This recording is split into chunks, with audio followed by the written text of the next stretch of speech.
Hello guys, welcome back to my channel. I'm not in my library, I am in a hotel room for the day, and I decided now's a great time as any to share with you my May reading wrap up. I'm really happy with this reading month, so let's go ahead and get into it. If you haven't already, give this video a thumbs up.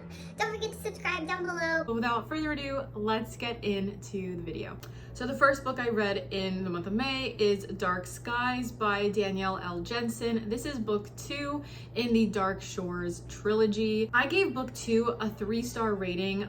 I think it deserves a 3.5, 3.75, but for Goodreads' sake, we'll give it a 3 stars.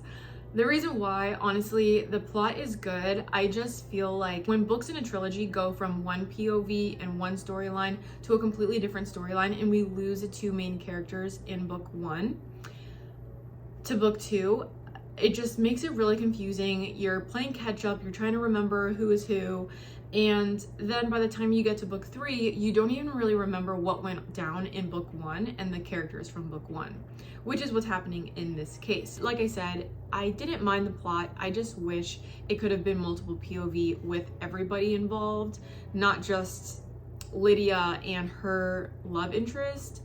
So yeah, it confused me for like the first 30% of the book.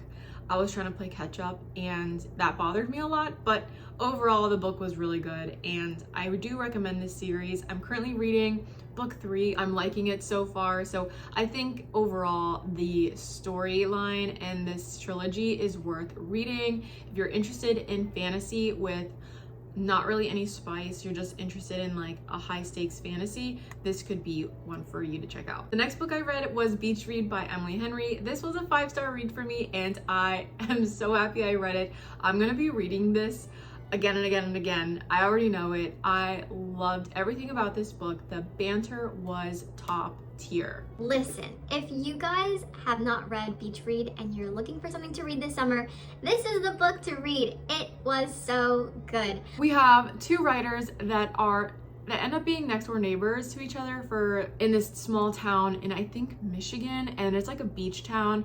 So they are deciding to switch genres. They're both supposed to write a book and they have deadlines to meet. They decide to switch genres in order to kind of get a glimpse of the other's life and what it's like to write in that genre. So it makes things really interesting. They build a friendship because at first they're kind of like rivals in a way, and they build a friendship. It goes from there. It was beautiful. It was a beautiful story. I love the storytelling. I love the writing. I love the banter. Everything about this was just phenomenal, and I'm so happy I read this. If you have any other Emily Henry book recs, let me know in the comments because I will be reading more this month. And then we go from a 5-star read down to a DNF. This was Things We Hide from the Light by Lucy Score. It's book 2 in the Knock 'em Out series, and I was so disappointed by this. I DNF'd it at like 60%, so honestly I could have just finished it for you guys, but I decided not to put myself through that turmoil, and I just kind of decided to cut it, move on to the next book in my life because this wasn't worth it. It was not worth it. I tried so hard to get past the cringy inner dialogue, the dialogue between characters, the weird romance. Like, I don't even understand the romance that was going on. The love interests here were so weird. We have a girl who works for like insurance but not really, and she is in this small town looking for this, I think, art dealer, but he's like an illegal art dealer. I don't know, he's a criminal, and she's on the hunt for him, where this other the sheriff in this town is also on the hunt for him, but they're looking for him for different reasons. So they're like rivals, but also they have an attraction to each other. It makes no sense. I don't know. The best thing about this book was a cute little dog that he finds in the book in the beginning, and that's pretty much it. I don't think I'm gonna be picking up another Lucy Score book. I just haven't really been a fan of her writing, and that's okay. I'm sorry if you guys like her writing. It's just not for me. Let's move on. Then I picked up Fourth Wing by Rebecca Yarros. This is a fantasy. I think this is her first fantasy. She's typically a romance writer. I think she did a pretty good job as her first time doing this. I can imagine writing a epic world with world building and dragons and romance all boiled down to one book. oh my gosh, that seems very difficult. The book was entertaining, and I think that the hype was a little overdone. It was all over BookTok, which is why I read it, and I did a vlog. So I'll link it down below for you guys if you want to watch that vlog and my full thoughts on this book. But overall, I gave it a 4-star rating. I think that it was entertaining, and I love the dragon aspect here. I like the representation of a girl with a disability, and the romance was fun. I just feel like the dialogue was super cringy, and there was some plot holes that just bothered me in the beginning. I didn't understand some of the things that the author decided to do with this military college, and yeah, but other than that, it was fun, and I do plan on reading book 2 whenever it comes out. So if you're looking for a fantasy romance and you don't really care about plot holes, you don't really care about cringy dialogue and cheesy, weird meet cutes, then you may really like this book. It does get dark, it gets graphic, the dragons are awesome. They're the best part about this book. Read it if you want. I recommend it. Yeah. Another book I read was A Botanist's Guide to Parties and Poisons by Kate Kavari. I gave this a 4-star rating. I almost gave it a 5 stars. I just wish it was longer. I wish we had more. There is going to be a book 2, and I'm so excited. I have never read from this author before, but this was a cozy mystery set in the Roaring 20s in London. Ooh, it's so cute, guys. It is a mystery set in this university setting. We have an attempted murder, someone gets poisoned, and one of the researchers in the botany department at this university is determined to solve this case and figure out what happened, because the main suspect is her boss, the professor in this botany department. And so she receives the help of a colleague at the university, and they're adorable. I loved it so much. I loved it so much. I wish the book was bigger. I wish we had more information and more time with them. Also, our main character's name is Saffron. I mean, So cute. so if you are interested in a cozy book, not really high stakes, right? This is a low stakes mystery. This is the perfect book to read in the fall or winter months.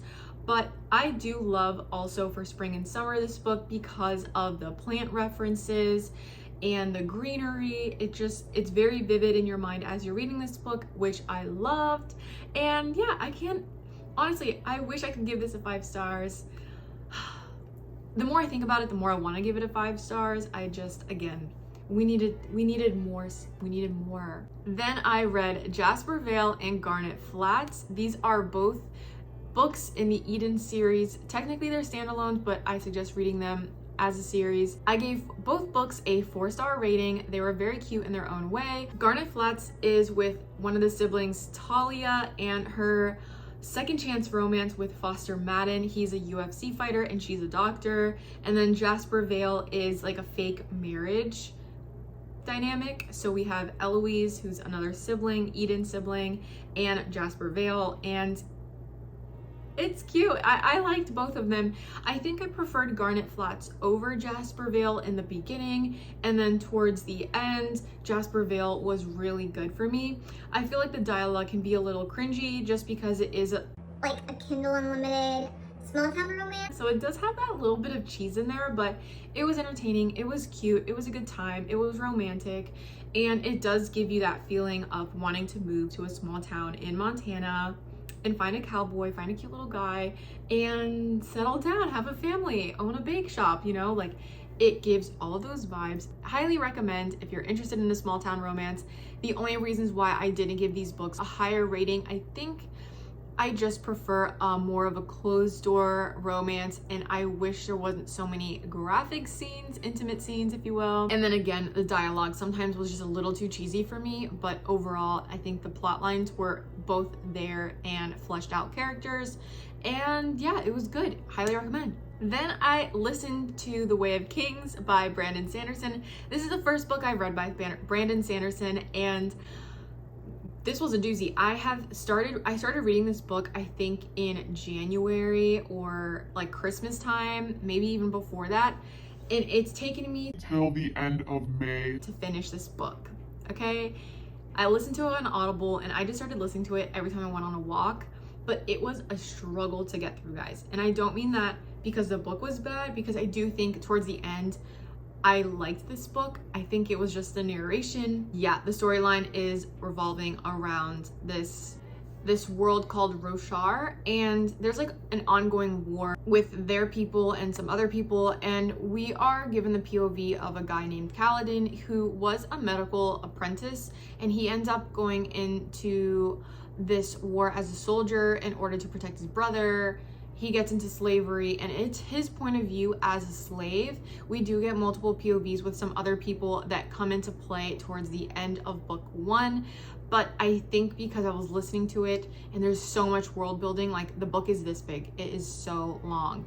I think it was a 42-hour audiobook, and it just was a lot for me, a lot of info dumping, and I was trying to keep up, trying to pay attention. And yeah, I think if I had read the physical copy, I would have enjoyed it more in the beginning, but overall, I think the ending was really good. I do plan on reading the rest of the Stormlight Archives later sometime in my life, but yeah, overall, I think this is definitely a high fantasy, like a high stakes fantasy book. Fantasy world, a lot of world building. There is no romance here. It is just a good old epic fantasy that we all come to know and love at some point in our life.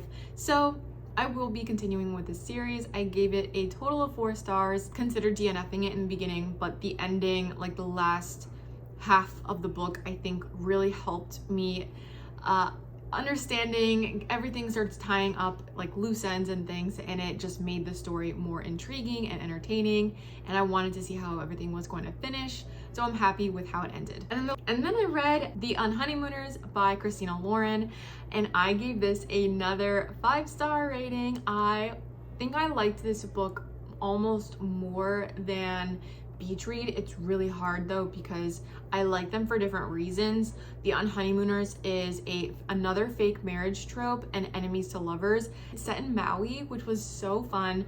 And yeah, we have these 2 characters, Olive and Ethan, and they have to pretend to be married to be on this honeymoon, and they got it for free, so they have to pretend that they're married in order for the resort not to like charge them and stuff.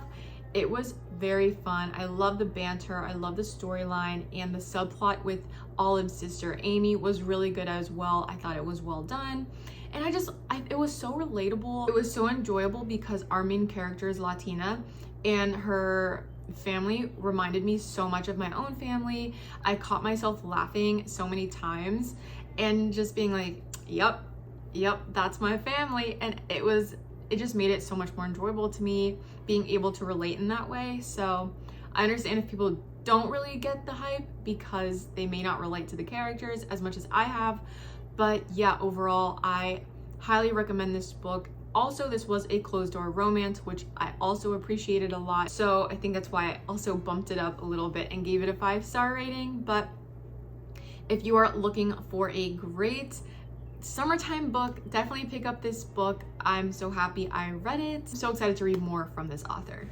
Alright guys, that is going to conclude this video. Thank you so much for watching. I hope you enjoyed my May reading wrap up. I'm so excited for the month of June. I feel like I have so many new books that I'm just very excited to get into. I've discovered new authors in May. This is just gonna be such a fun summer reading month for me. I'm very excited. Let me know if you have any book recommendations or if you have any comments for the books that I read last month. What do you think about them? But other than that, thank you again so much for watching, and I will see you in my next video. Mwah. Bye!